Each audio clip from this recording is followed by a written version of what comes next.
primero los elementos que debemos tener en cuenta para evaluar nuestra urgencia psiquiátrica, los tipos de intervención que debemos tener y en general esto va a ser con una evaluación. Vamos a tocar dos grandes grupos que van a ser los pacientes con conducta suicida y el paciente con agitación psicomotriz, y ahí vamos a incluir al paciente con intoxicación etílica, y vamos a hacer, finalmente, vamos a hablar de algunas conclusiones. Entonces, empezaremos por definir qué es una urgencia psiquiátrica, ¿no? En general, una urgencia es un cuadro que tiene un riesgo vital y requiere una pronta intervención. En el caso de las urgencias psiquiátricas, también van a tener una aparición súbita, repentina, en la que se va a ver que hay un trastorno, una alteración del pensamiento, del afecto o de la conducta de la persona. Pueden ser las tres alteraciones de estas tres áreas o una de ellas. Y esta alteración, tanto del pensamiento, en el afecto o en la conducta, va a ser tan disruptivo, tan intenso, que va a requerir una atención pronta por las consecuencias que va a tener para el propio paciente, para su familia o finalmente para la sociedad. Por lo cual puede llegar el paciente por él solo, puede ser traído por la familia o puede ser traído incluso por la sociedad, como llegan muchas veces a nuestra institución. La prevalencia, como hemos visto, la prevalencia, o como nos ha estado comentando la doctora María Teresa, en general se ha visto y se describe que las emergencias o las urgencias psiquiátricas son muy, muy frecuentes, tanto en los servicios de emergencia de los hospitales generales, que se ve que se presentan, hay descritos más o menos un promedio entre 5 y hay descripciones en otras bibliografías hasta 60% de los casos que se presentan en las urgencias en hospitales generales o en las emergencias en hospitales generales son urgencias psiquiátricas. Pero como sabemos, no solo se van a presentar, y como vamos a ir viendo, no solo se van a presentar en el área de emergencia, sino que se pueden presentar en diferentes ámbitos, tanto en hospitalización como en consulta externa de un hospital general, además de en las salas de urgencias, por lo cual es importantísimo que todo médico pueda conocer sobre ellos y saber qué afronte darles. Como les decía, ¿no? Es importante saber hacia qué nos dirigimos cuando estamos en una urgencia psiquiátrica, cuando estamos abordando una urgencia psiquiátrica. Entonces, va a ser importante resolver en el paciente que llega a nosotros, que ya hemos visto que tiene una alteración de la conducta, una alteración del afecto, una alteración del pensamiento, se va a resolver la necesidad más inmediata. Importantísimo precisar el factor desencadenante.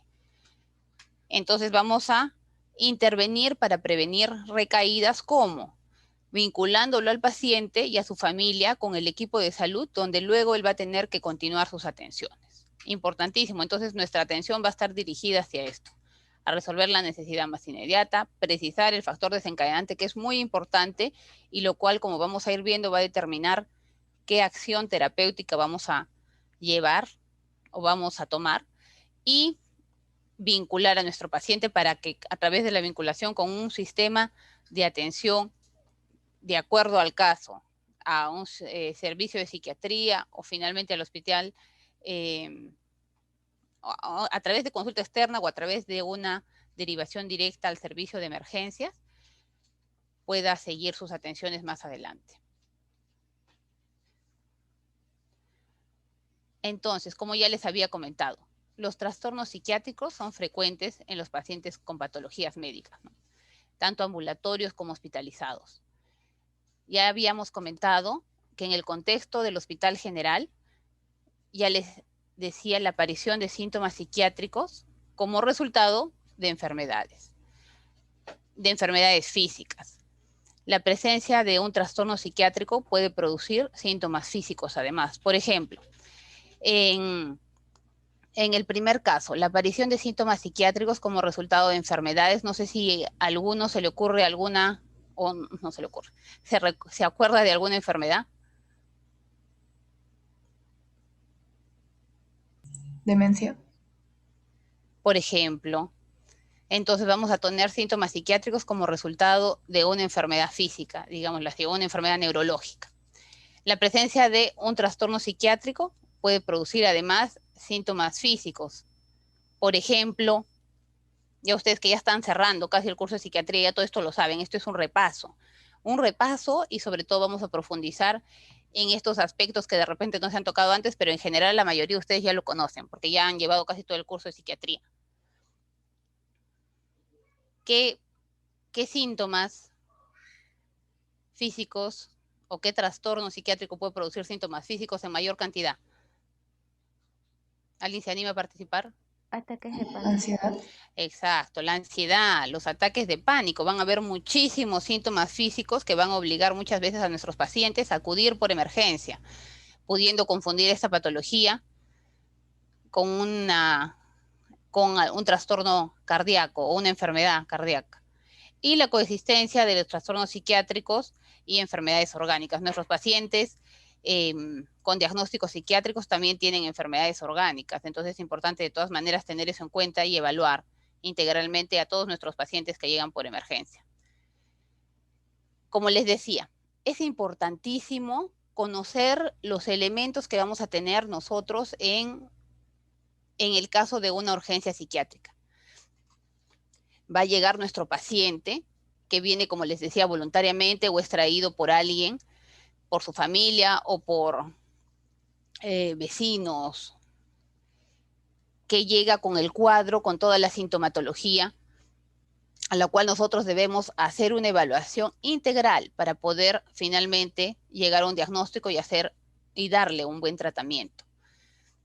Tenemos además el entorno humano, que va a estar liderado por el médico, pero también tenemos el personal de enfermería, los técnicos y todo el ambiente que hay en la emergencia, ¿no es cierto? Que es importante conocerlo. Nosotros debemos conocer el personal con el que contamos, donde estamos trabajando, más en una emergencia, para poder saber qué acción debo tomar y con quién voy a contar en el momento que requiera un paciente una intervención exacta. El entorno físico es muy importante conocerlo porque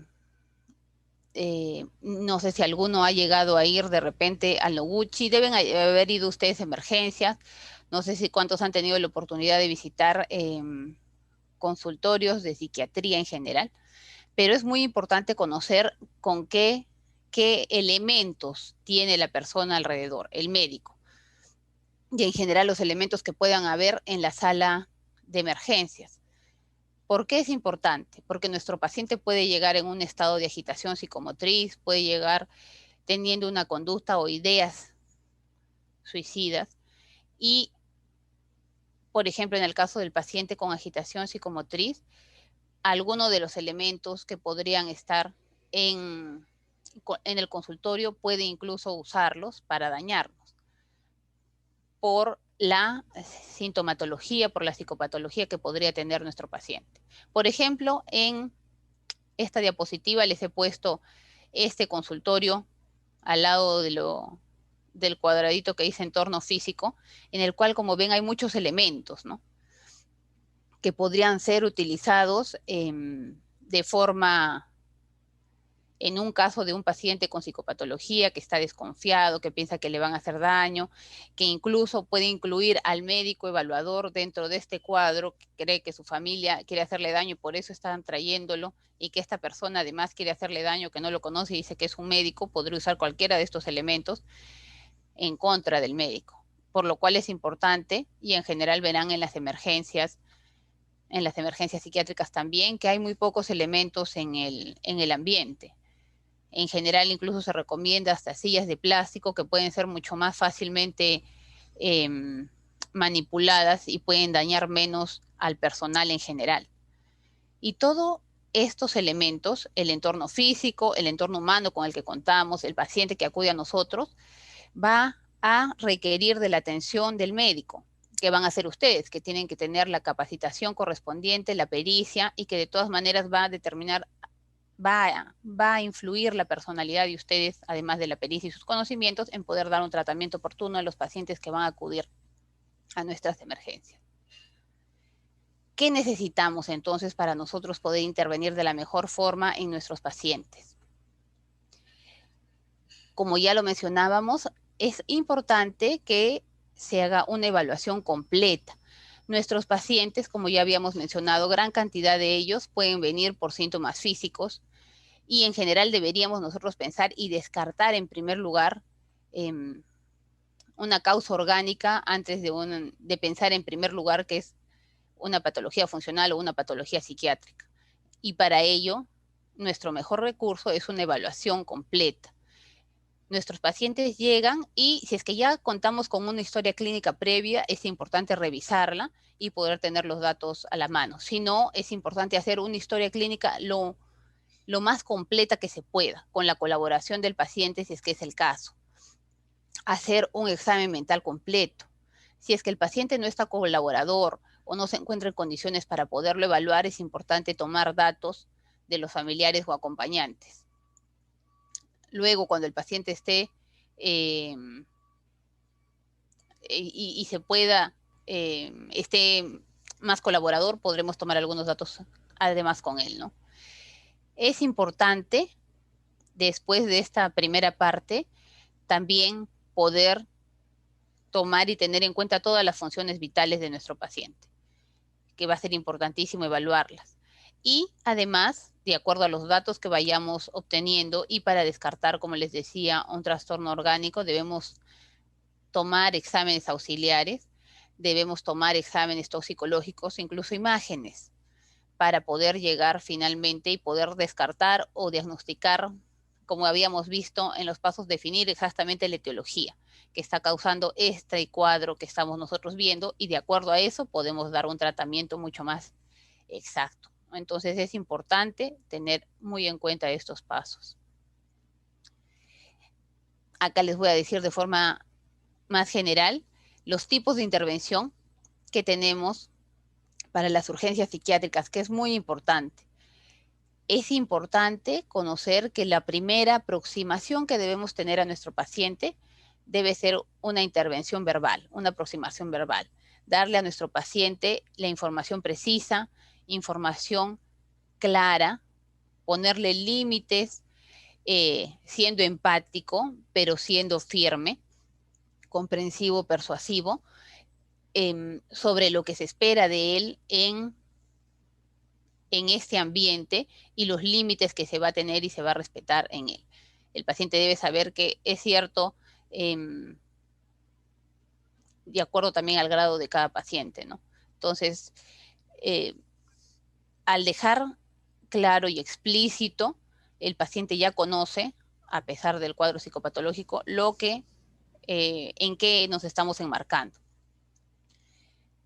Además va a ser importante la intervención farmacológica, entonces es importante que la persona, como habíamos dicho, el médico, tenga un conocimiento acerca de los psicofármacos que se va a requerir y que se va a usar de acuerdo a cada caso, ¿no? Entonces es importante tener el conocimiento para poderlo emplear de la mejor manera a las dosis que requiera nuestro paciente.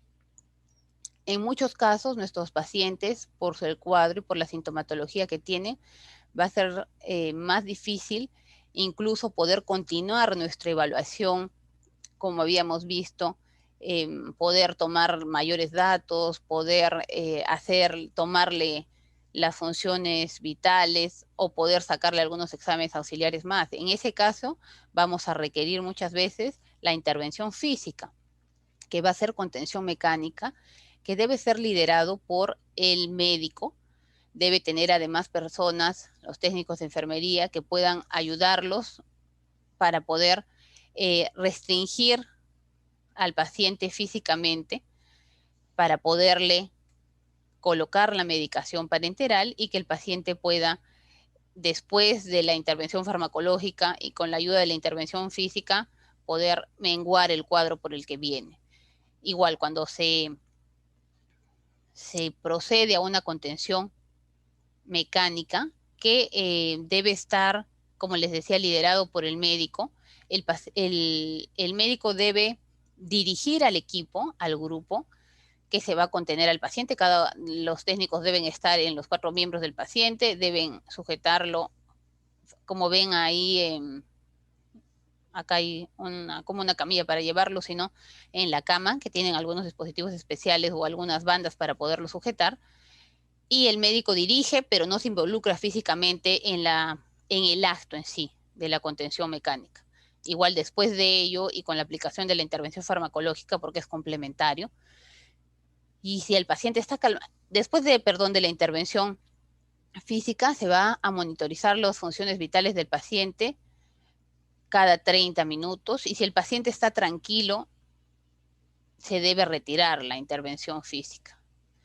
Y algo que también es muy importante es justamente cuando requerimos.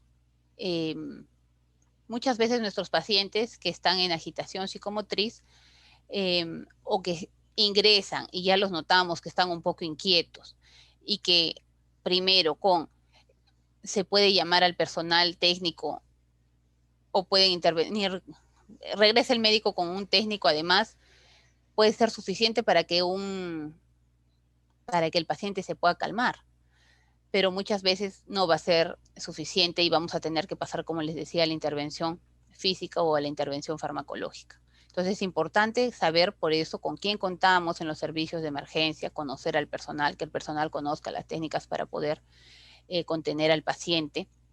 Además, si es que nosotros estamos como médicos generales en la emergencia, como internos, es importante saber en qué momento pedir ayuda del psiquiatra o de otra especialidad para poder de todas maneras tener una intervención más óptima de nuestro paciente. ¿Alguna pregunta, chicos? Háganmelo saber. Entonces, el contacto inicial, como ya habíamos visto, para remarcarles, los médicos deben hacer el contacto con la persona, siempre, como habíamos visto, orientado hacia un diagnóstico, a saber la etiología. Nuestro abordaje, nuestro contacto debe ser racional y empático con nuestro paciente, ¿sí? Entonces, reconociendo estos primeros aspectos y más, para entrar en el tema, vamos a ver estas dos grandes patologías, estas dos grandes urgencias psiquiátricas. El suicidio, tan prevalente y tan importante, es importante conocerlo. El suicidio, que ocupa el 1.5% de todas las muertes a nivel mundial. Se encuentra dentro de las 20 primeras causas de muerte, ¿no? La tasa de suicidio que está descrito por la Organización Mundial de la Salud es más o menos de 12 por 100.000 habitantes, superando en muchos países las tasas de muerte por otras enfermedades.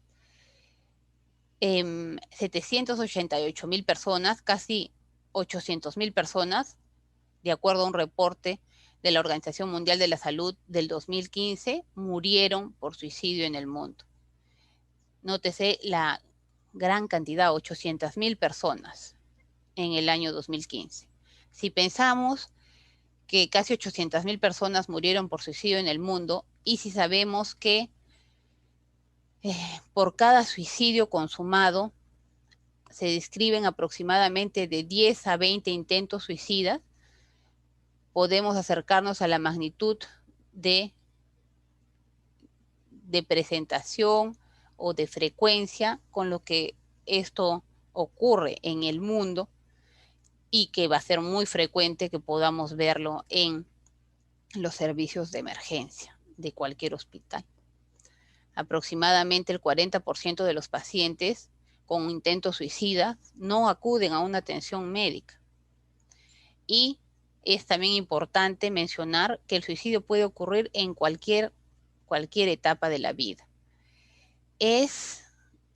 Como ven, es un problema bastante grande, bastante frecuente, que se ha visto diferentes formas de abordarlo, y entre algunas de las formas que se está abordando este problema de gran magnitud es justamente dar más información al personal de salud para que puedan identificar de forma precoz este problema, esta entidad, y puedan dar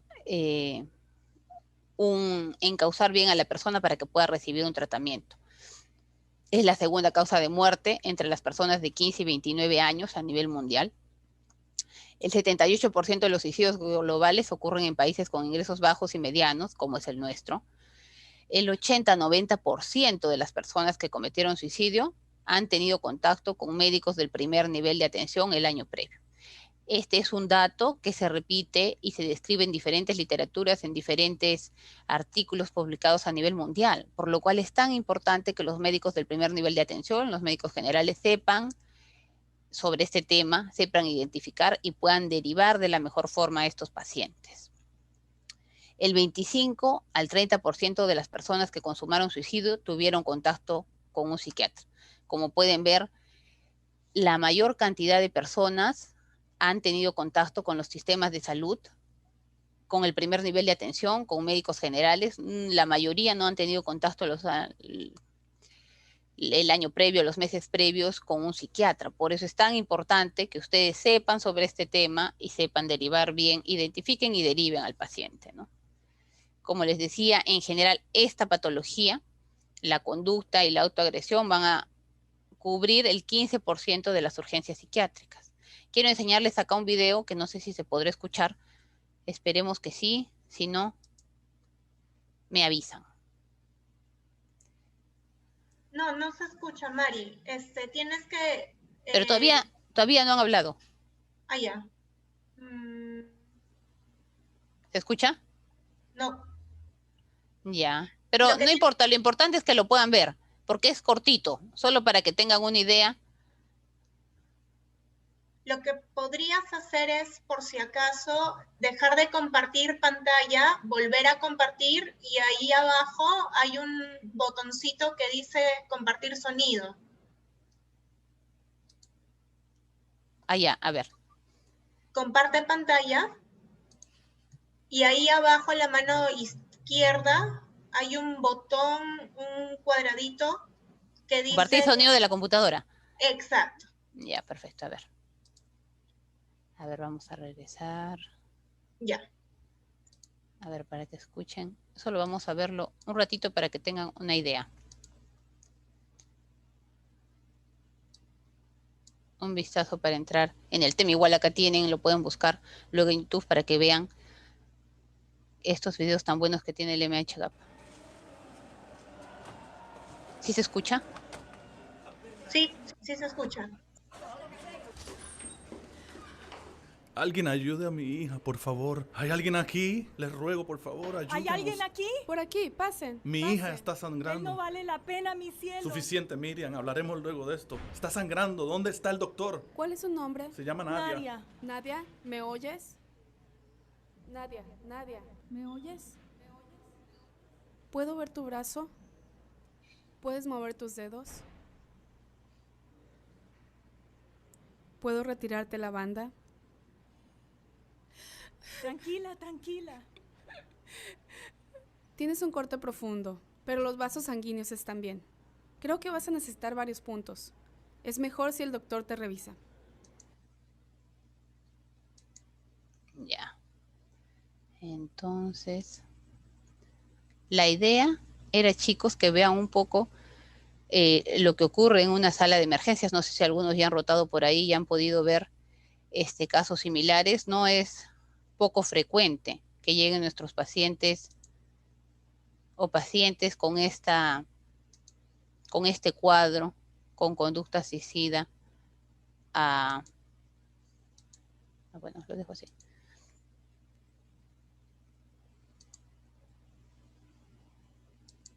A las emergencias. Entonces, importante, de todas maneras, para que lo tengan ustedes en cuenta, que va a ser una circunstancia, como les decía, que van a llegar los pacientes muchas veces solos y otras veces también traídos por familiares. Vamos a definir un poco rápidamente.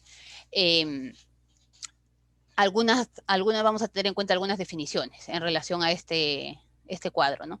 La ideación suicida, que probablemente ya lo conocen, ya lo deben haber tratado, que es pensamiento sobre autoeliminarse, y estos pueden incluir un plan.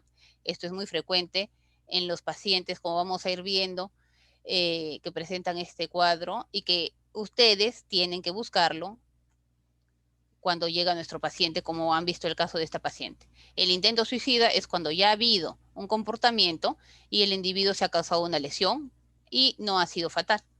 Pero el intento suicida hay la intención letal, pero no ha sido fatal.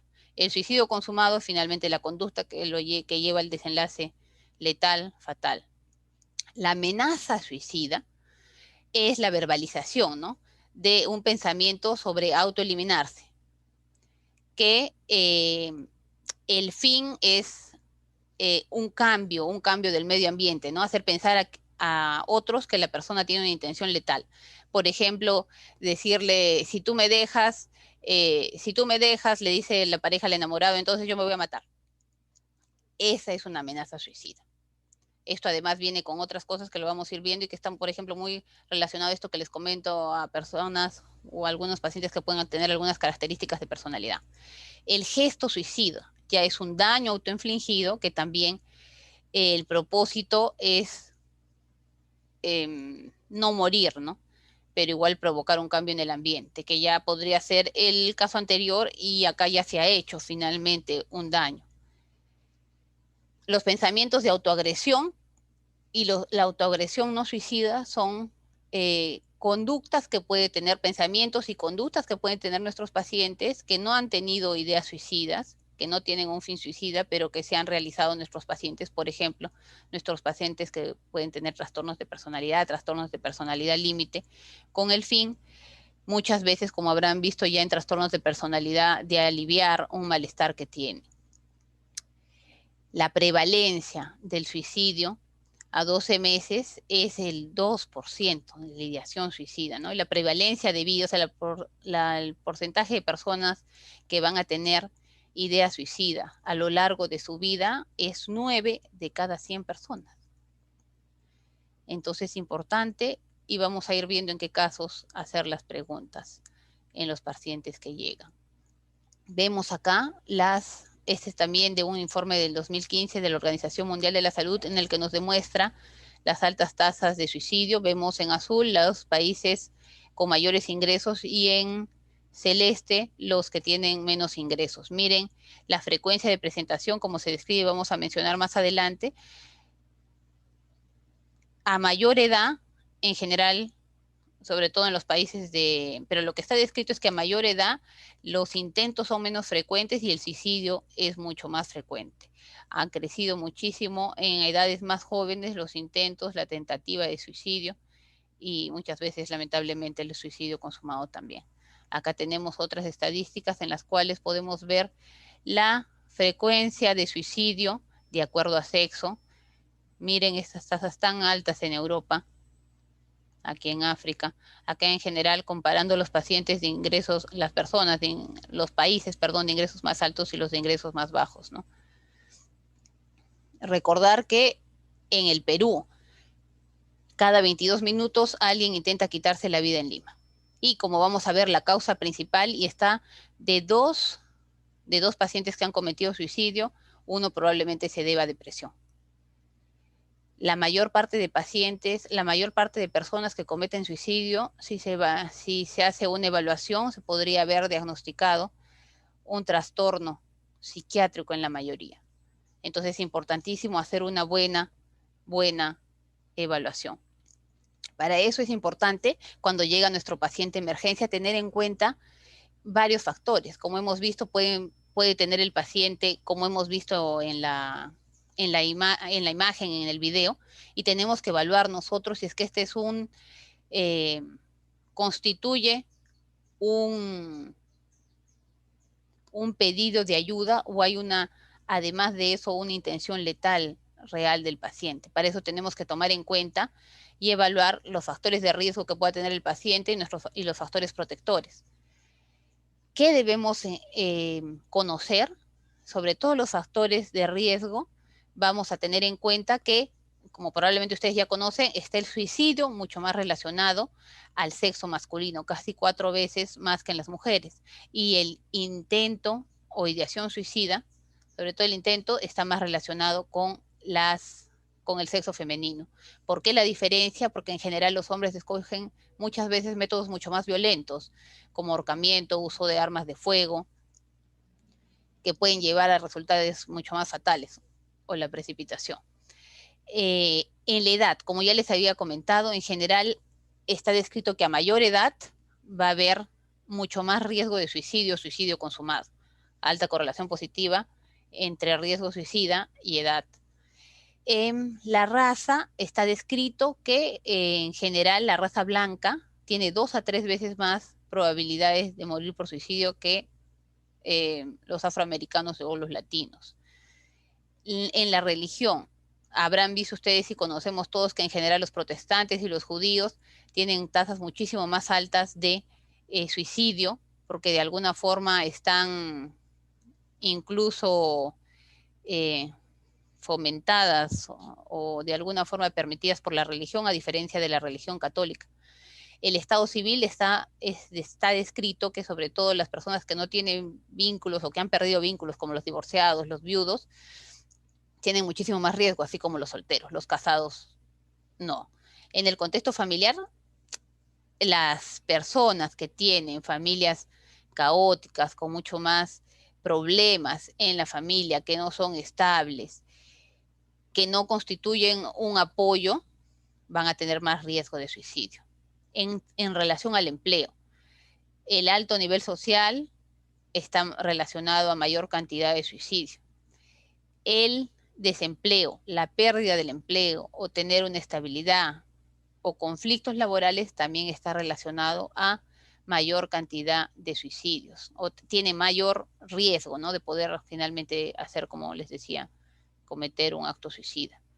En relación a las diferencias entre ciudad y áreas rurales, está descrito que sobre todo en las áreas se cometen más intentos de suicidio en las zonas urbanas, pero son más letales por los métodos que se eligen en las áreas rurales. Y en general al empleo, para no olvidarlo, hay profesiones que tienen mayor riesgo de suicidio. ¿Y alguien sabe qué profesiones son las que tienen más riesgo de suicidio? ¿Lo han leído de repente? Sí, doctora, yo leí que eran los abogados, las enfermeras y los médicos. Así es, ¿no? Nosotros estamos en un grupo de alto riesgo, chicos. Los médicos, los abogados, las enfermeras, las personas o las trabajadoras sociales, científicos, algunos artistas, matemáticos están descritos como grupos de más alto riesgo, que es importante de todas maneras tenerlo en cuenta. Como ya les había mencionado, los trastornos mentales explican entre el 90 y 95% de las causas de personas con suicidio. Entonces es importantísimo tener en cuenta, y como ya hemos visto de 2 personas que se han suicidado, una por lo menos va a tener depresión. Entonces es importantísimo siempre preguntar a nuestros pacientes con depresión acerca de ideas que luego pueden ir progresando y finalmente de tener algunas ideas o fantasías, llegar a tener ya un plan y luego poder llegar a tener un intento y finalmente y lamentablemente terminar en un suicidio consumado. Además de la depresión, que explica dentro de los trastornos afectivos la mayor frecuencia, y debo describirles que sobre todo es muy frecuente cuando el paciente ya está hospitalizado, sale de alta, los primeros meses ahí puede cometer la persona suicidio, la persona con depresión. Cuando empieza el tratamiento y el paciente, después de haber tenido una depresión melancólica, empieza a mejorar, es importante ahí observar porque ahí puede tener el paciente, puede llegar a consumar un suicidio. En el caso de los pacientes con esquizofrenia, también es muy frecuente que ocurra, entonces es importante de todas maneras vigilar y preguntar en estos pacientes, sobre todo los que no van a tener un buen apoyo familiar, que van a vivir en ambientes caóticos, es importante tenerlo en cuenta. El consumo de alcohol, que es tan frecuente en nuestro país, explica también parte de los casos de personas que se han suicidado. Entonces es importantísimo poder preguntar en estos pacientes también, sobre todo pacientes que pueden ser mucho más impulsivos, etcétera, y los pacientes que pueden tener trastornos de personalidad.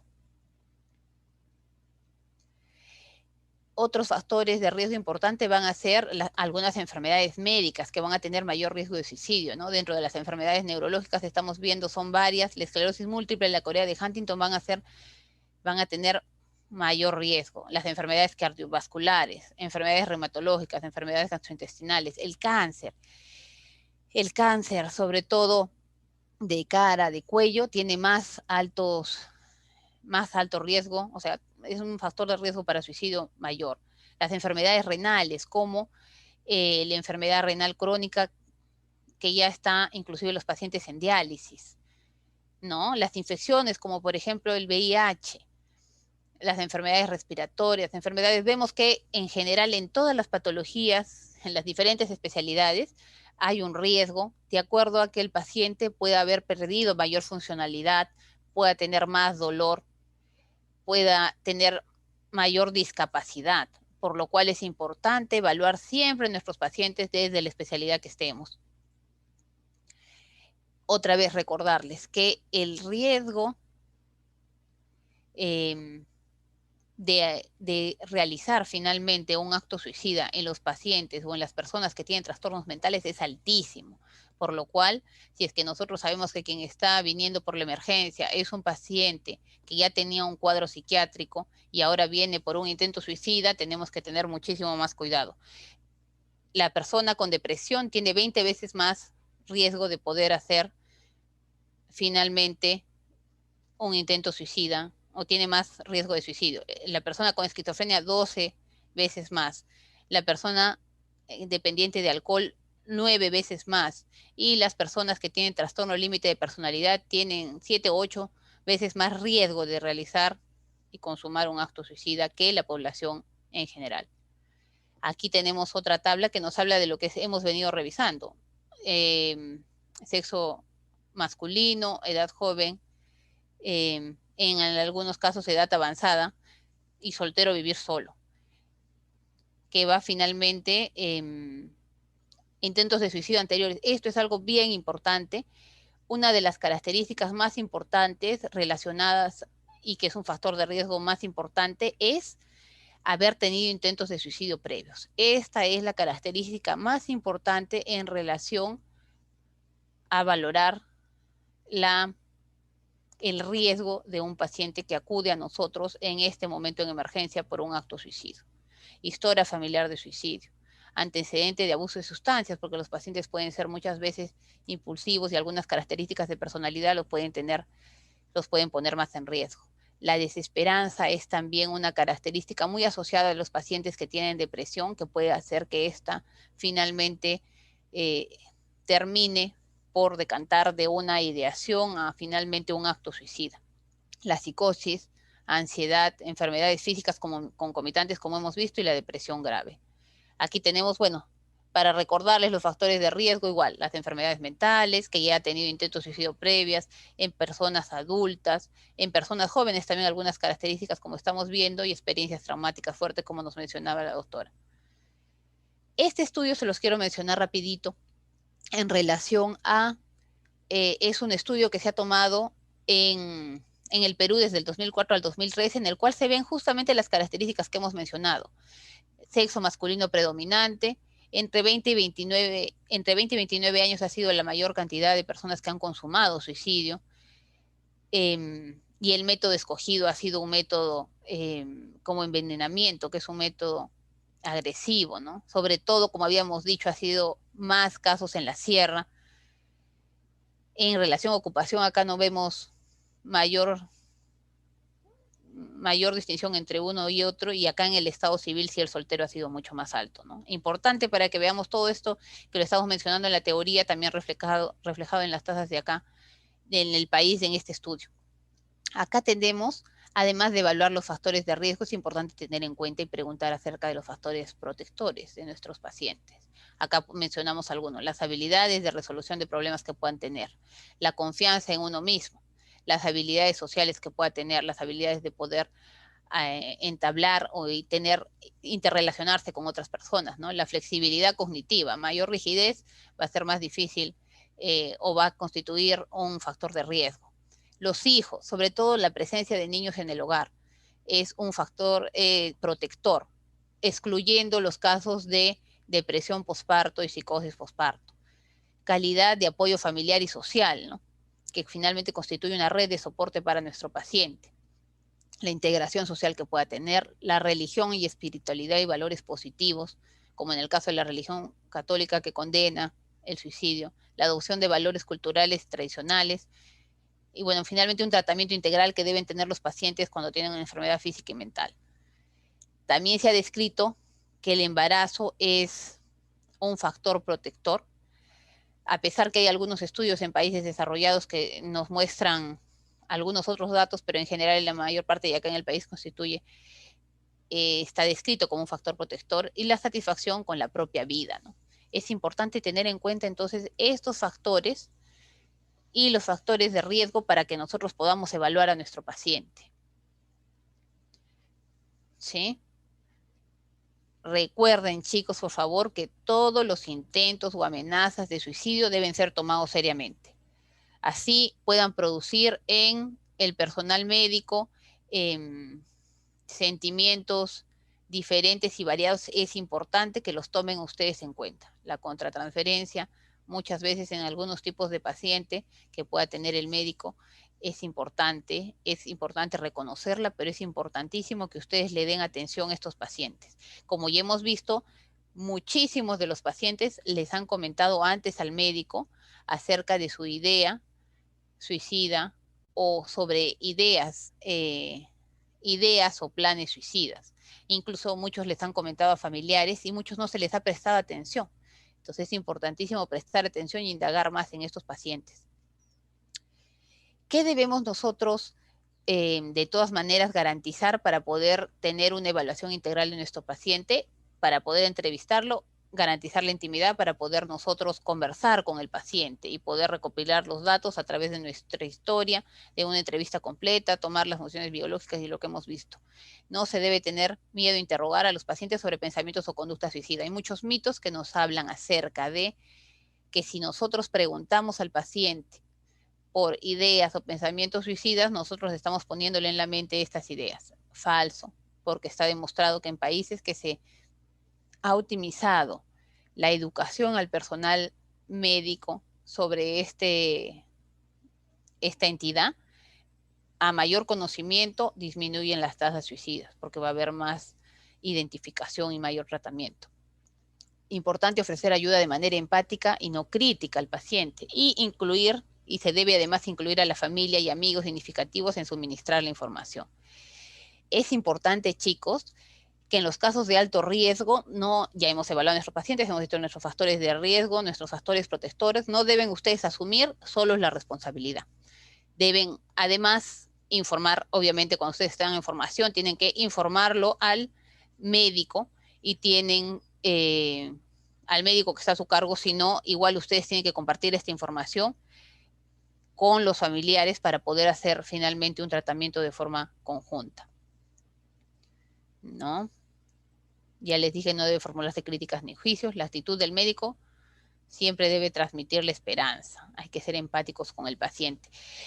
Muchos a veces preguntan, o les es más difícil poder entrevistar o abordar un tema, como las ideas o los pensamientos suicidas, ¿no? Entonces, esta es una secuencia que puede serles muy útil, que va desde de forma centrípeta hacia la idea suicida, hacia el pensamiento suicida. De afuera vamos entrando gradualmente para poder finalmente, ganando la confianza del paciente, abordar este tema, ¿no? Por ejemplo, puede empezar haciéndose preguntas si se siente feliz, desvalido, si se siente desesperado, si se siente incapaz de enfrentar cada día, si siente la vida como una carga, si siente que la vida no merece vivirse, si siente deseos de cometer un suicidio, si tiene pensamientos en relación a la muerte, ¿no?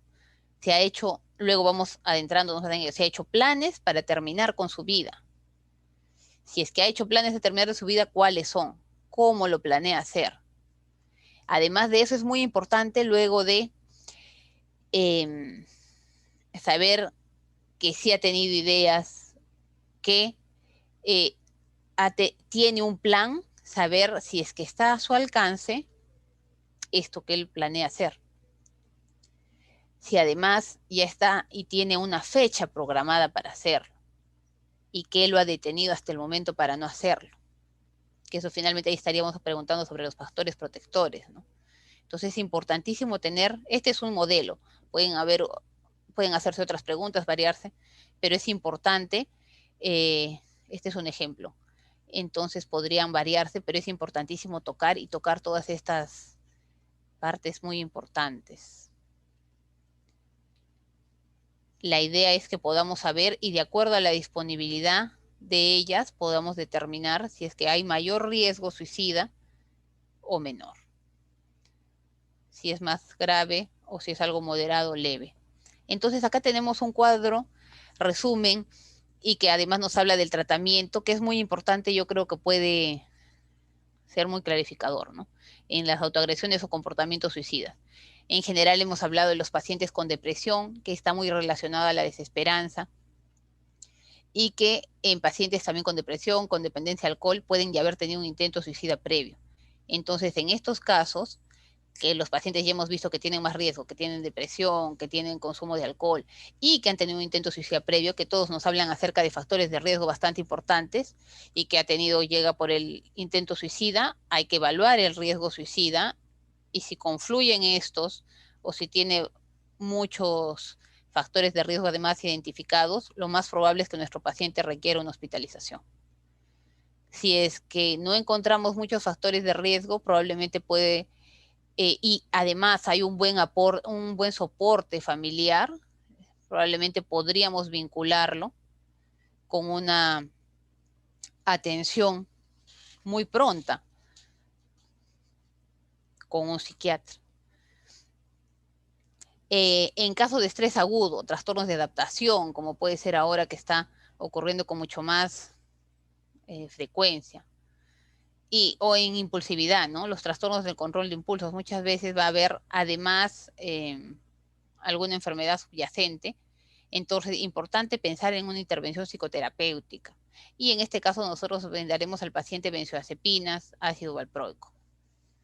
En pacientes que acuden por una inestabilidad en relaciones ambivalentes, que han tenido autoagresiones sobre todo, que pueden ser nuestros pacientes con trastorno límite de la personalidad, importante es darles psicoterapia, muchas veces van a requerir benzodiazepinas o antipsicóticos, sobre todo a bajas dosis, ¿no?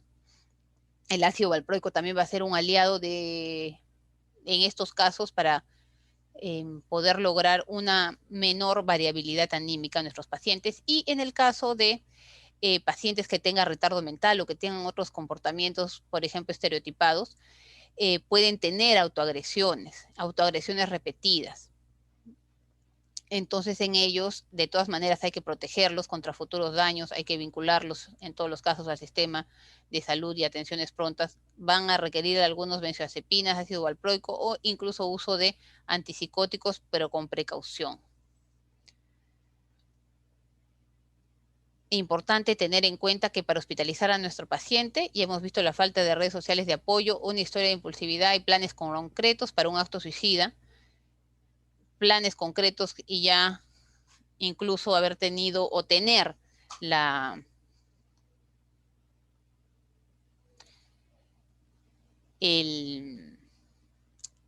material o lo que va a usar el paciente para concretar el acto. Bueno, podemos remitirlo al paciente cuando ya hemos visto que tiene un trastorno psiquiátrico y cuando sobre todo hay más factores de riesgo, entonces vamos a tenerlos nosotros que referir a nuestro paciente. Si es un paciente que tiene mala adaptación, pero tiene un cuadro, supongamos que es un paciente con VIH, que tiene múltiples molestias, que tiene muchos factores de riesgo, que está pensando en cometer un acto suicida, que tiene una ideación, un plan, entonces no lo vamos a poder mandar de vuelta a su casa, sino que va a tener que quedar en hospitalización, así como hemos mencionado, ¿sí? En relación a la otra identidad importante y grande que vamos a tocar, pero de repente antes de pasar, no sé si alguien tiene alguna pregunta, duda, algo que no haya quedado claro o algo que requiera alguna aclaración. Doctora, buenas tardes. Tengo una duda respecto a la parte de hospitalización. Dime. Disculpe, doctora. ¿Me escuchas? ¿Sí? Lo que pasa es que lo que había leído me parece que referían a la hospitalización para el inicio del tratamiento. Quería, quería saber si se refiere a ello en hospitalización que nos ha mencionado o se refiere a una hospitalización más larga de los 24 a 48 horas. Lo que pasa es que va a ser diferente. Por ejemplo, si nosotros tenemos un paciente que de repente no se hizo diagnóstico, por ejemplo, de depresión. Acuérdense que el riesgo altísimo en depresión. Un paciente que no se ha hecho antes diagnóstico de depresión y que acude por emergencia, y cuando nosotros hacemos la entrevista, descartamos que sea algo orgánico y vemos que es un paciente que tiene depresión. O si quieren, es un paciente que tiene insuficiencia renal y además de la insuficiencia renal terminal que tiene, además tiene depresión. Y está desesperanzado, no tiene un buen soporte familiar.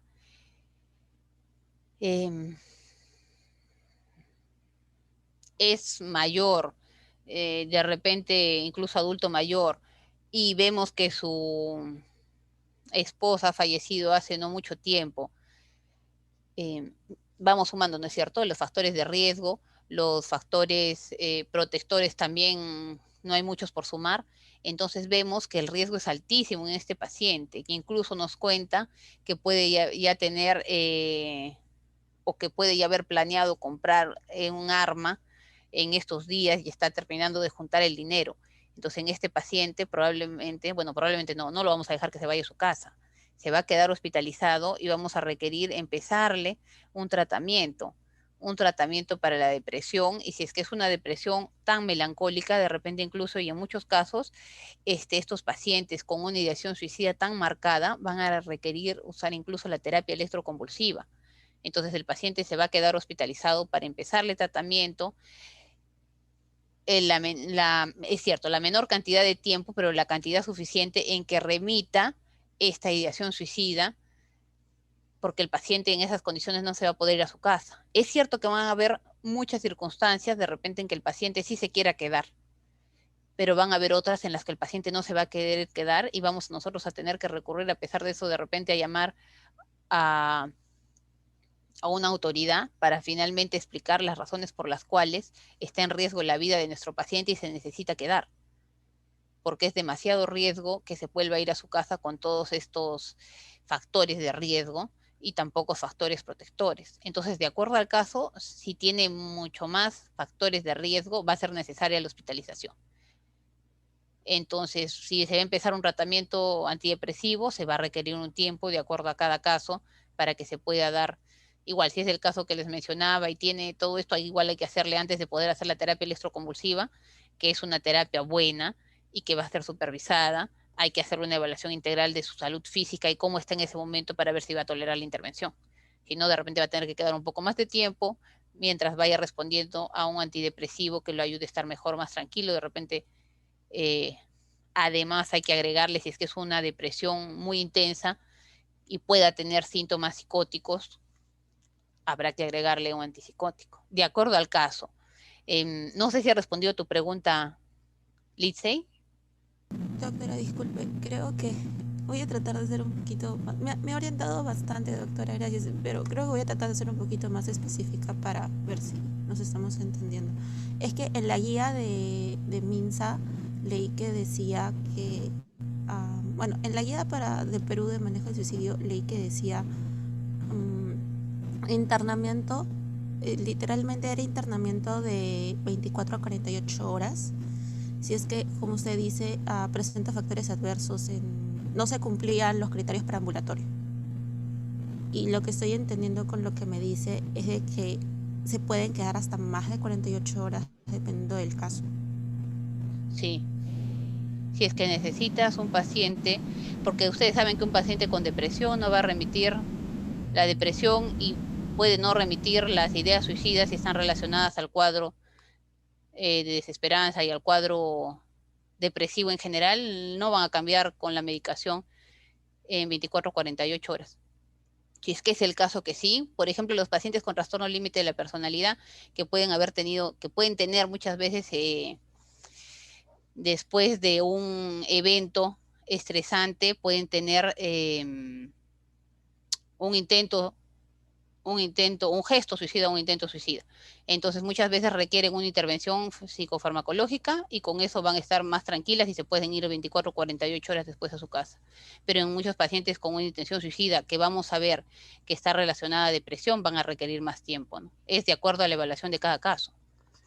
Y lo otro, solamente para complementar, es que en realidad el manual del MINSA, sobre todo de los últimos años, tiene un modelo comunitario.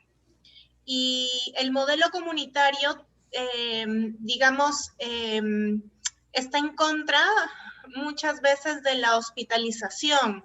El tema es que no se puede generalizar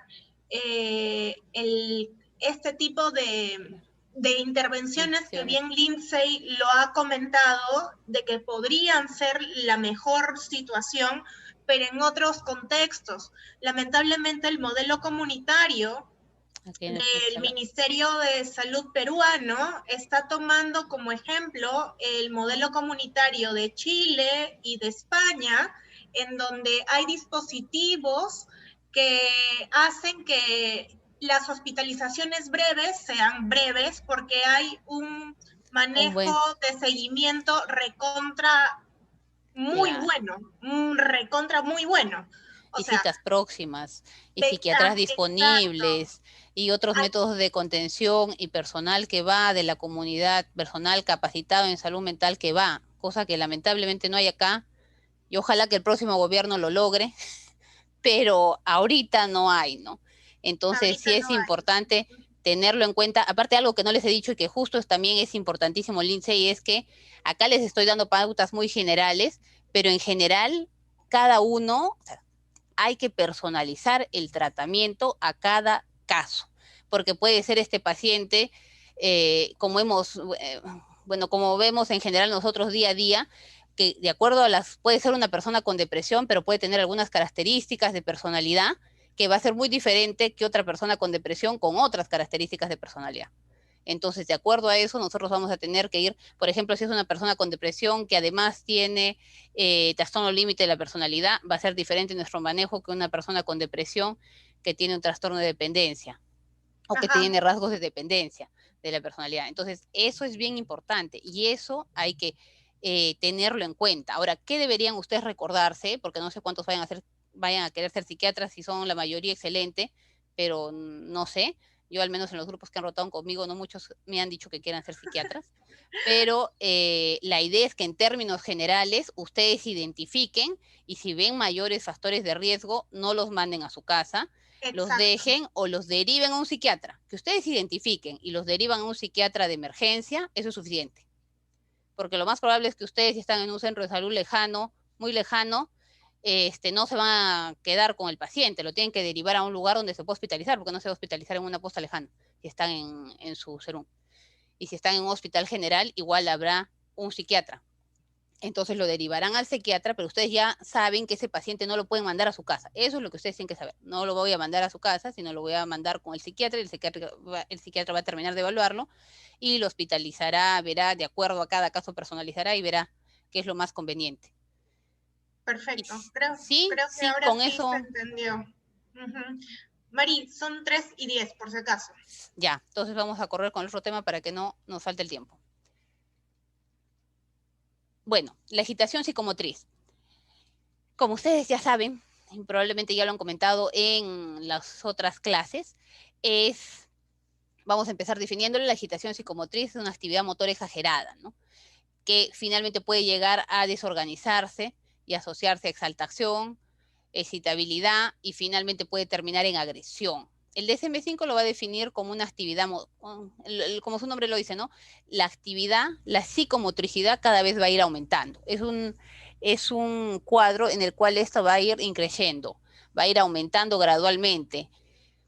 y se va a asociar una sensación de tensión interna, ¿no? La progresión de la severidad de la agitación puede llegar a comportamientos, como les decía, agresivos y violentos, por lo cual es importante, si nosotros identificamos, vemos, no tenemos que esperar a que el paciente esté top con toda la agresividad que va a venir, si es que nosotros ya notamos que su actividad psicomotriz está alzando y está aumentando y está aumentando.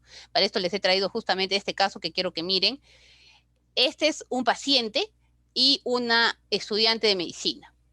Quiero que vean su conducta, la conducta de los dos.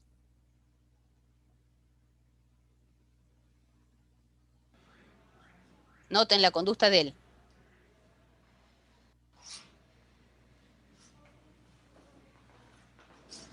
Buenos días, don Jorge, ¿cómo estás? Ah, no. Ay, don Jorge, es que yo necesito primero pedirle unos datos, soy la interna. ¿Pero más datos de qué? ¿Más No, datos es que de qué? Si tenemos ya me han pedido una cantidad de datos, ¿no ve que estoy mamado de estar aquí sentado? Don Jorge, tranquilo. No quiero que me hagan más. ¿Usted quién es? La interna de ¿Usted quién es? psiquiatría. ¿Cuál interno? Usted es una estudiante. No entiende que estoy cansado. Estoy cansado ya, cansado. Me tiene mamado. Ya, quiero que se den cuenta, no sé si se habrán dado cuenta, bueno, creo que sí ha sido bastante obvio, cómo la conducta y la psicomotricidad del paciente ha ido aumentando. Entonces es importante por eso, desde que llegue el paciente, nosotros visualizar, ver, nosotros cuando salimos a llamar al paciente, por eso es tan importante y se hace en los consultorios de emergencia, en la emergencia psiquiátrica debe hacerse en todas, salir y ver cómo está el paciente. El personal que debe estar, en la enfermería que hace el triaje, debe ser personal que ya esté capacitado y que nos pueda dar cuenta que no necesariamente hay que esperar el turno de cada paciente, sino hay un paciente que se puede agitar. Eso nos pasa a nosotros, al menos en psiquiatría, mucho. Pacientes que se pueden intranquilizar y luego van a ir, como les decía, esta excitación psicomotriz siendo gradual y cada vez mayor. Entonces hay que notarlo y hay que hacer una intervención pronta y oportuna. No hay que exponernos, como han visto el caso de la estudiante de medicina que no respetó un espacio prudente y se acercó demasiado al paciente, a pesar de que ya se notaba la conducta de él, ¿no? Pero ella se ha aproximado demasiado y no sé si no ha notado finalmente que el paciente ya se estaba intranquilizando, no debía acercarse tanto y finalmente debía responder a las demandas que él tenía en relación a presentarse, quién era y qué iba a hacer. Y finalmente, si lo notaba más intranquilo, no tiene que exponerse, sino que justamente lo que hemos visto, saldrá a pedir ayuda para poderlo contener y si no, tendrá que pasar al paso siguiente. Hay muchas causas que nos pueden llevar a que nuestro paciente tenga un cuadro de agitación psicomotriz. Es importantísimo tener en cuenta sobre todo las causas orgánicas que van a ser las causas más frecuentes, por lo cual todos deben conocer, todas las especialidades deben conocer. Puede estar asociada a intoxicación o abstinencia de cualquiera de estas sustancias, de alcohol, de estimulantes, cannabis, incluso antidepresivos, neurolépticos, benzodiazepinas y anticolinérgicos. En el caso de, también puede estar asociado en el cuadro de esta agitación psicomotriz de una forma de aparición mucho más súbita, en la cual hay un compromiso sobre todo de la conciencia, que puede ser fluctuante, que puede ser sobre todo en las noches, que puede haber sobre todo más síntomas, más alucinaciones de tipo visual, más delusiones de tipo de daño, sobre todo van a ser en los casos de infecciones sistémicas, insuficiencia renal, insuficiencia respiratoria, insuficiencia cardíaca, insuficiencia hepática. Puede ser debido a fiebre, estados postquirúrgicos, en pacientes con traumatismo encefalocraneano o politraumatismo, en pacientes con alteraciones metabólicas, crisis parciales, accidentes cerebrovasculares, tumores. Como ven, gran cantidad de la patología médica puede finalmente tener un cuadro de agitación psicomotriz, por lo cual es importante conocerlo para poder intervenir prontamente. Ahora, los pacientes con trastornos psiquiátricos previamente diagnosticados también pueden tener cuadros de agitación psicomotriz. En general, estos cuadros van a ser, no va a haber una alteración de la conciencia. Nuestro paciente va a ser la psicopatología o las características clínicas van a estar más relacionadas al cuadro del paciente, van a tener probablemente más alucinaciones de tipo auditivo, van a tener más, de acuerdo al cuadro, pueden llegar a tener hasta delusiones de grandeza, ¿no? Entonces, en los pacientes con esquizofrenia, los pacientes con trastorno esquizoafectivo, en los pacientes que pueden tener un episodio maníaco o un episodio depresivo, en el trastorno por ideas delirantes persistentes. Y en los pacientes que no tienen síntomas psicóticos como el trastorno explosivo intermitente, trastornos de personalidad, trastorno de estrés agudo, trastorno de pánico, crisis conversivas, alteraciones de conducta, o en pacientes que tengan retardo mental o demencia, ¿no? Entonces es importante, y ya hemos visto unas características que nos van a ayudar a determinar, por lo cual otra vez regresamos al primer cuadro, que es importantísimo hacer una buena historia clínica. En este caso vamos a requerir, como vamos a ir viendo, tener algunas precauciones. Acá, las diferencias que les estaba comentando, ¿no? Por ejemplo, tenemos un paciente con insuficiencia cardíaca, que va a tener, no va a reportar antecedentes psiquiátricos, antecedentes de ingresos psiquiátricos no menos frecuentes, no consumo de tóxicos, el nivel, una disminución del nivel de conciencia, una desorientación, el curso va a ser fluctuante con empeoramiento nocturno, las ideas delirantes sobre todo de perjuicio, sobre todo las alucinaciones visuales, nótense eso es algo importante que recuerden, en relación a las alteraciones orgánicas, la afectividad no va a estar afectada, y van a encontrar alteraciones. ¿Sí? Entonces esto de todas maneras que es más o menos lo que ya les he mencionado. ¿Qué consideraciones debemos tener? Además de las que hemos mencionado antes, el personal de salud debe considerar estos 3 aspectos bien importantes, ¿no? La seguridad en el proceso de evaluación, como les había dicho, ver la etiología y el tratamiento del problema de base. Por eso es tan importante que nosotros podamos hacer una historia clínica lo más completa posible. Si es un paciente que de repente ya tenía atención por psiquiatría, poder tener la historia, poder saber su diagnóstico, si no, y si es que el paciente está muy agitado, tiene mucha agitación psicomotriz, se está poniendo violento, está cada vez más desconfiado y no nos permite seguir con la evaluación como es el paciente que hemos visto, va a ser muchas veces, lo primero, vamos a venir con alguien y le vamos a decir cuáles son los límites, lo que se le permite. O sea, siempre es importante hablar en primer lugar, como ya habíamos visto. Si el paciente, muchos con eso se tranquilizan, otros no, y van a seguir escalando la agresividad. Si ya vemos que el paciente se pone más agresivo, más intranquilo, más violento, entonces vamos a requerir inmediatamente solicitar ayuda, viene el personal técnico y vamos a necesitar la contención física, porque no podemos ponerlo en riesgo ni al paciente, ni al personal de salud, ni a los familiares o el resto de pacientes que están esperando además la atención. Entonces tenemos que pedir la atención oportunamente. Se llevará al paciente, se lo contendrá físicamente para aplicar la contención farmacológica. Y la contención farmacológica nos permitirá seguir. Lo ideal, chicos, bueno, como vamos a ver, es que pueda ser, en primer lugar, si el paciente lo tolera y se nos permite, intentar la vía oral. Pero si el paciente evidentemente está muy agitado e intranquilo, ahí recurriremos a una vía parenteral. Entonces, el inicio de la interacción, no hay que hacer juicios, siempre actitud empática, tranquila. Acuérdense que el paciente muchas veces, en el caso de agitación psicomotriz, por ejemplo, en un paciente con esquizofrenia, está desconfiado por la misma psicopatología. En el cuadro del paciente que tiene una infección, entonces la misma patología de fondo está haciendo que tenga esta sintomatología. Entonces es importantísimo nosotros entrevistar para poder llegar a un diagnóstico exacto. Entonces, hay que manifestar al paciente su deseo de ayudarlos y obviamente el caso lo permite, asegurar la confidencialidad de la interacción, transmitir los límites, ¿no? Ya les dije, si es que a pesar de eso y que además viene el médico de repente con 2 técnicos porque ya el paciente se está tranquilizando, muchas veces el paciente se calma, otras veces no, entonces se va a requerir la restricción física, como ya les había comentado. Ahí, otra vez acá resaltar, la sola presencia del equipo puede calmar al paciente lo suficiente como para hacerlo colaborar.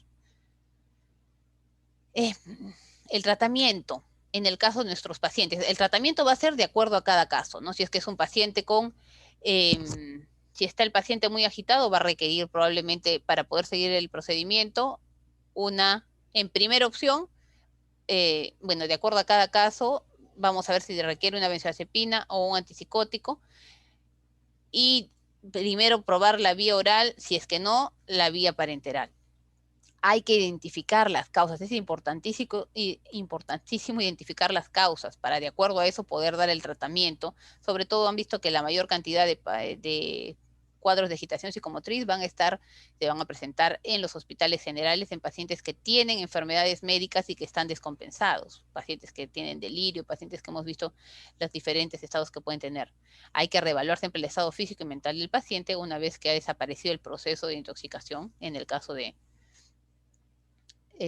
una droga, iniciar el tratamiento específico de acuerdo al trastorno mental. Acá tengo un cuadro de resumen que también es muy importante y creo que resume muy bien las diferentes causas de agitación psicomotriz y tensión, ¿no? Si está nuestro paciente desorientado, con ataxia, entonces vamos a poder, de acuerdo y a las características que además con las que llega, podríamos pensar en una intoxicación por alcohol o una intoxicación por otras drogas. Si es que es así, si es una intoxicación, por ejemplo, por alcohol, nuestra primera opción va a ser usar un antipsicótico a bajas dosis. De todas maneras, si el paciente está en una intoxicación alcohólica, vamos a tener que evaluarlo y asegurar vías aéreas, va a tener que además requerir probablemente de tiamina y hasta que el paciente no recobre la conciencia. Si es una intoxicación leve, tiene que estar en observación y hay que monitorizarlo, pero si es una intoxicación mucho más intensa y hay incluso compromiso del estado de conciencia, incluso hay coma, el paciente no se va a poder ir y se va a tener que quedar en una unidad de cuidados intensivos. Si tenemos un paciente en el cual hay desorientación autonómica, hay alucinaciones, vamos a ver que probablemente se deba a una abstinencia, a un delirio. Entonces va a ser muy importante el uso de benzodiazepinas en pacientes con demencia. Igual, ¿no? Vamos a ir viendo de acuerdo a cada caso. Acá nos mencionan las características que puedan tener, así como hemos ido mencionando. Como les he ido compartiendo la sintomatología que podrían tener los pacientes. En los pacientes con demencia, que puede muy frecuentemente además agregarse un delirio, por lo cual pueden tener el cuadro de agitación psicomotriz, se va a requerir antipsicóticos a bajas dosis, o podría ser en algunos benzodiazepinas, sobre todo antipsicóticos a bajas dosis. En el caso de pacientes que tienen algún trastorno psicótico, vamos a requerir sobre todo antipsicóticos, lo que va a calmar las alucinaciones, las delusiones de nuestro paciente. En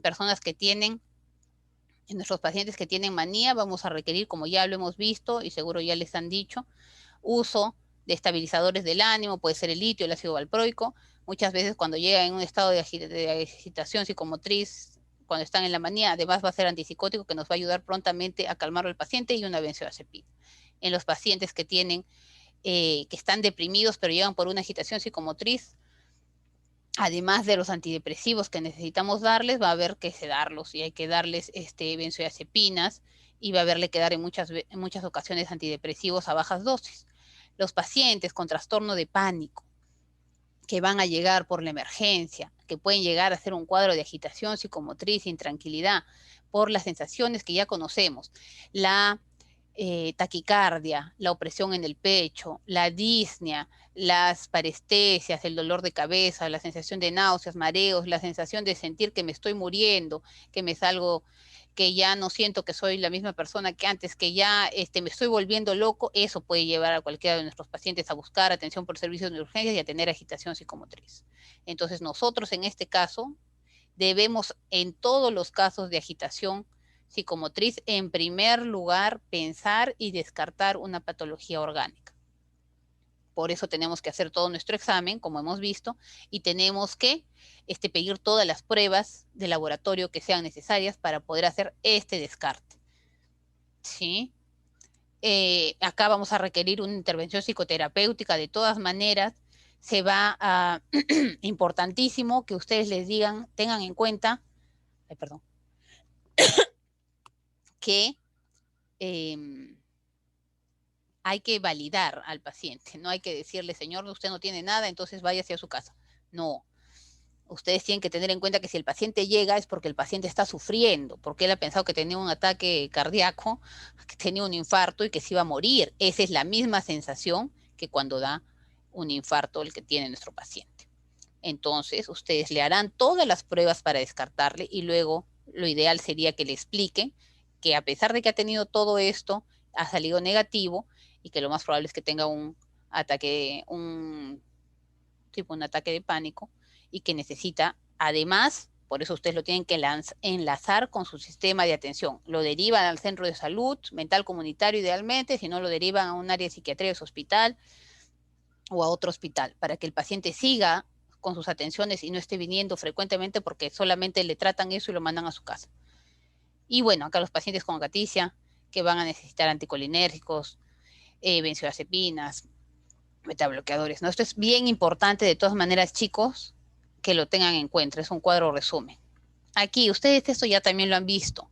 Entonces, los antipsicóticos que van a necesitar en el caso de los pacientes que tienen agitación psicomotriz psicótica, ¿no? El haloperidol, que es lo que tenemos, la presentación más económica que tenemos para tratar pacientes con agitación psicomotriz.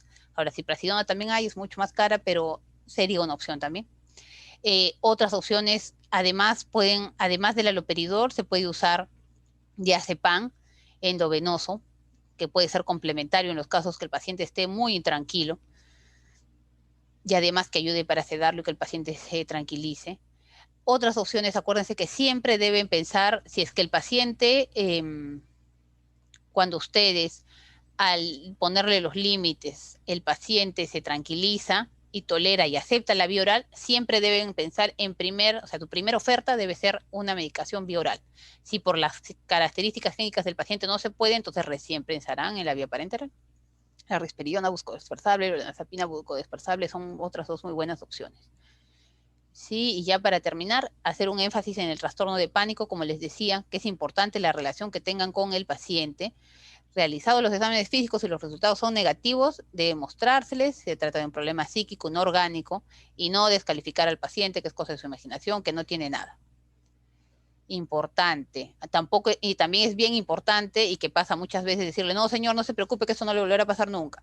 Ustedes no pueden afirmar y hacer aseveraciones, tienen que referirlo, decirle qué es lo que tienen ahora y referirlo al especialista para que finalmente puedan tener un tratamiento. Acá podrían ponerle una bolsa, podrían usar técnicas de relajación, si ustedes saben, y pueden acompañar al paciente, pueden hacerlo. Muchos pacientes, a mí me pasó incluso alguna vez, que cuando están, no sé, antes que podíamos volar en aviones, muchos pacientes hacen ataques de pánico. Entonces, que ustedes sepan técnicas de relajación, sepan hacer una psicoterapia de apoyo, o básicamente técnicas de relajación, va a ayudar muchísimo a este tipo de pacientes en estos casos. La medicación ansiolítica, además, en el servicio de urgencias, y luego darles información en relación a su patología y derivarlos. No, ya hemos hablado sobre, podrían darle igual, si tolera el paciente la vía oral, primero hay que pensar en darle un alprazolam, un lorazepam. Y si es que el paciente está igual, muy agitado, habrá que pensar en darle un diazepam, ponerle la medicación parenteral.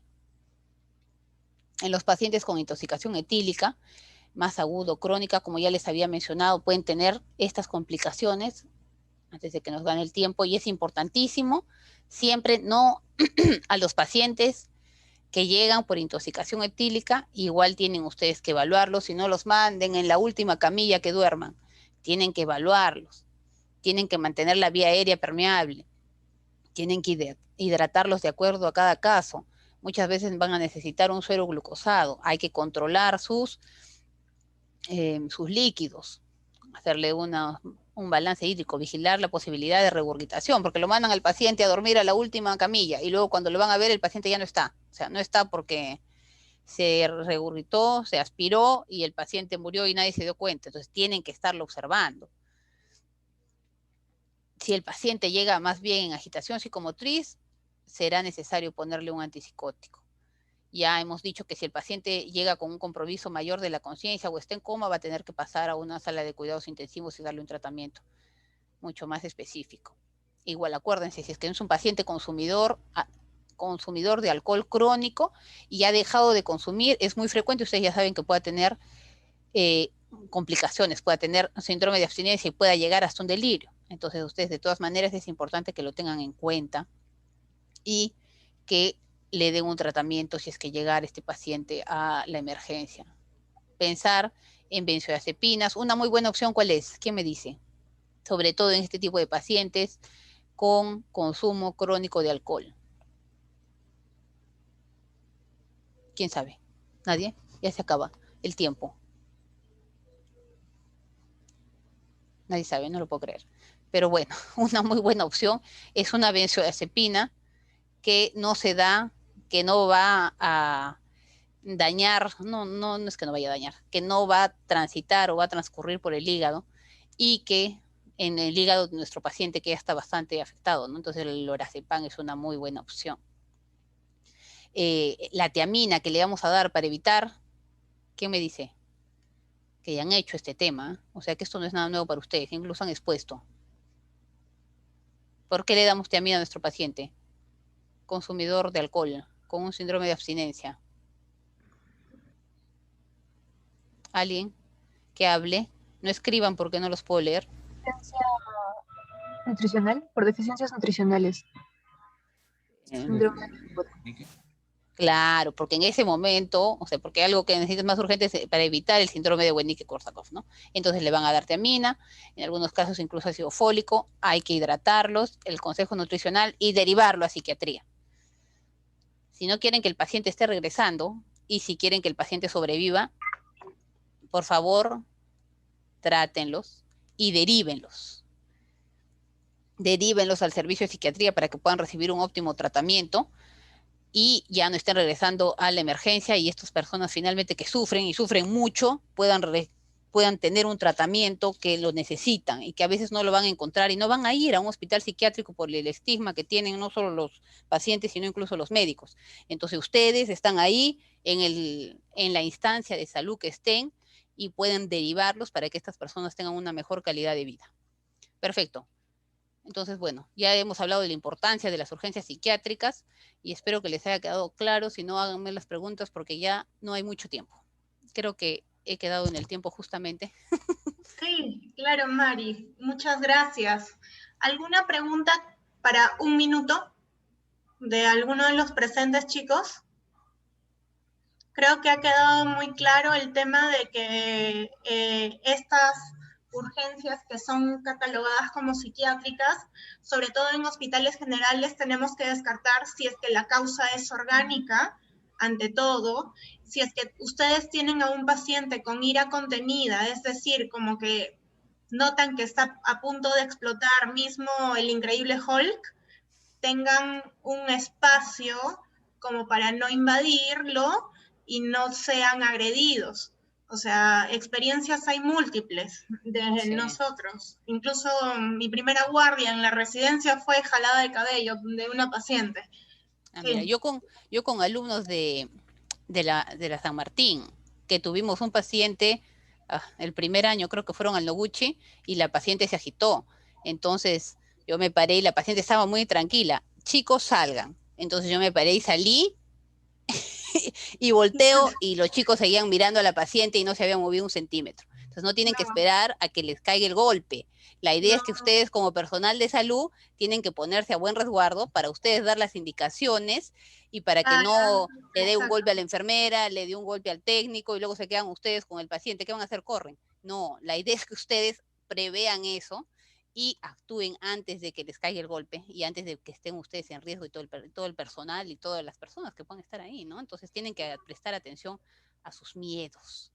Sí, no en realidad sí, hay que prestar atención justamente a ese tipo de emociones. Si ustedes tienen esa intuición de que les va a caer un golpe, háganle caso, porque la verdad muchas veces médicos que no controlan sus propios impulsos desafían al paciente y terminan siendo agredidos. Como que ha sucedido en hospitales generales, en emergencias, hasta en hospitales psiquiátricos. Entonces, evitemos eso. Creo que ya está claro para todos, chicos, que tenían que leer sobre esto más profundamente, sobre todo el tema del suicidio. Van a tocarlo el día de hoy en la práctica. Espero que hayan leído y haya quedado claro, porque evidentemente ya no hay ninguna pregunta. Entonces, Mari, las preguntas ya son en el examen. Entonces. Exacto. María, muchas gracias por tu ponencia, ha sido muy clara, corriste, yo sé que el tiempo a veces es un poco cruel con nosotros, pero nada, te agradezco la presentación y la paciencia. Cuídate mucho. Gracias a ustedes. Gracias a todos. Nos vemos. Nos vemos. Chao, chao. Gracias, doctoras. Gracias, doctoras. Gracias. Gracias, doctoras.